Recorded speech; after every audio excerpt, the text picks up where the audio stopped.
दोस्तों, ओलंपिक इस दुनिया का सबसे बड़ा गेम है और इस गेम को ऑर्गेनाइज करने में 10 साल लग जाते हैं। जी हाँ, बिल्कुल सही सुना आपने। इसकी प्लानिंग में 10 साल लग जाते हैं और जब 10 साल की प्लानिंग हो तो खर्च कितना होता होगा, ये बात आप सोच भी नहीं सकते।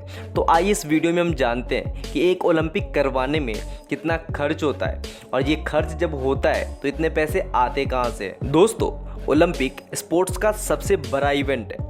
इस साल के टोक्यो ओलंपिक में 206 देशों के 15,400 से ज़्यादा प्लेयर्स ने पार्टिसिपेट किया, जिसमें टोक्यो की 42 जगहों पर 33 से ज़्यादा खेलों के 339 इवेंट्स ऑर्गेनाइज करवाए गए थे और इसी साल 340 से ज़्यादा मेडल्स भी दिए गए थे।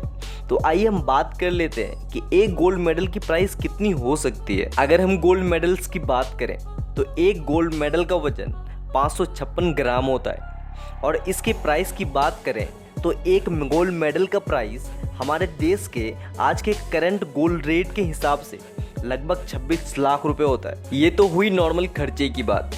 आइए जानते हैं कि किन किन जगहों पर कितना खर्च हुआ। ओलंपिक के लिए सबसे इम्पॉर्टेंट होता है उसका इंफ्रास्ट्रक्चर, जिसमें पैसा पानी की तरह बहाया जाता है। इसके लिए जापान ने 8 परमानेंट वेन्यू, 10 टेम्परेरी वेन्यू और 25 एग्जिस्टिंग वेन्यूज़ का इस्तेमाल किया था, जिसकी लागत अरबों में है। इसके अलावा जापान के नेशनल स्टेडियम को भी तोड़ा गया, जिसको तोड़कर दोबारा बनाया गया, जिसमें 80,000 से ज़्यादा नई सीटें लगवाई गई ताकि ज़्यादा से ज़्यादा लोग लाइव देख सकें। इस स्टेडियम को दोबारा बनाने में 1.4 बिलियन डॉलर्स का खर्च आया, यानी कि लगभग 10,000 करोड़ का। सिर्फ इतना ही नहीं, वॉलीबॉल कोर्ट पर 250 करोड़ खर्च किया गया। जिम्नास्टिक सेंटर को दोबारा तोड़कर बनाया गया, जिसमें 7,000 करोड़ का खर्च लगा। इसके साथ ही बैडमिंटन प्लाजा पर 2,500 करोड़ का खर्च आया और एक्वेटिक सेंटर पर भी 4,000 करोड़ का खर्च किया गया। इसके साथ ही सबसे ज़्यादा खर्च तो कोविड के टेस्टिंग पे ही हुई, जिसमें 900 मिलियन डॉलर का खर्च हुआ और कोविड ने तो खर्च में और ज़्यादा इजाफा कर दिया। सिर्फ कोविड की टेस्टिंग में 900 मिलियन डॉलर्स का खर्च किया गया। जब बात खर्च की हो ही रही है तो आइए हम जानते हैं कि खिलाड़ियों के ऊपर यानी उसके रहने सहने, खाने पीने पर कितना खर्च किया गया है। इस साल के टोक्यो ओलंपिक में प्लेयर्स, मीडिया और प्लेयर्स के साथ आने वाले लोगों के लिए ओलंपिक विलेजेस भी तैयार किए गए, जिसमें 90,000 से ज़्यादा लोगों के लिए सभी प्रकार के साधन वहाँ मौजूद थे और इसको बनाने के लिए 7,000 करोड़ का खर्च किया गया।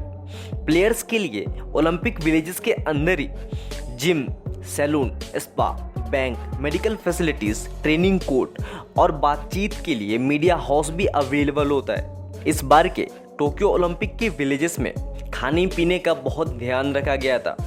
विलेजेस के मेन बिल्डिंग के 2 फ्लोर को डाइनिंग हॉल बनाया गया था, जिसमें सिर्फ खाने का सामान मौजूद था। खाने का मेन्यू मोबाइल ऐप में मौजूद था और यहीं से ऑर्डर किया जा सकता था, जिसमें दुनिया भर की फेमस 700 से ज़्यादा डिशेस मौजूद थी, जिसको ऑर्गेनाइज करने में भी कई मिलियन डॉलर्स का खर्च हुआ। अब तक तो हमने सिर्फ खर्चों की बात की है, तो आइए हम जानते हैं कि इतना पैसा जब खर्च किया जाता है तो इतने पैसे आते कहाँ से हैं। जैसा कि हम सब जानते हैं कि ओलंपिक को धरती के कोने कोने से अरबों लोग टीवी चैनल के माध्यम से देखते हैं, जिसे ब्रॉडकास्टिंग किया जाता है। तो ओलंपिक्स की रेवेन्यू का सबसे बड़ा सोर्स ब्रॉडकास्टिंग की सेल से है। ब्रॉडकास्टिंग से 70% से भी ज़्यादा रेवेन्यू बनता है। इसके साथ ही 30% रेवेन्यू स्पॉन्सरशिप से आता है, जिसमें दुनिया भर के ब्रांड्स शामिल होते हैं। तो आपको ये वीडियो कैसी लगी? ऐसे ही इंटरेस्टिंग और इन्फॉर्मेटिव वीडियोज़ के लिए चैनल को सब्सक्राइब जरूर करना।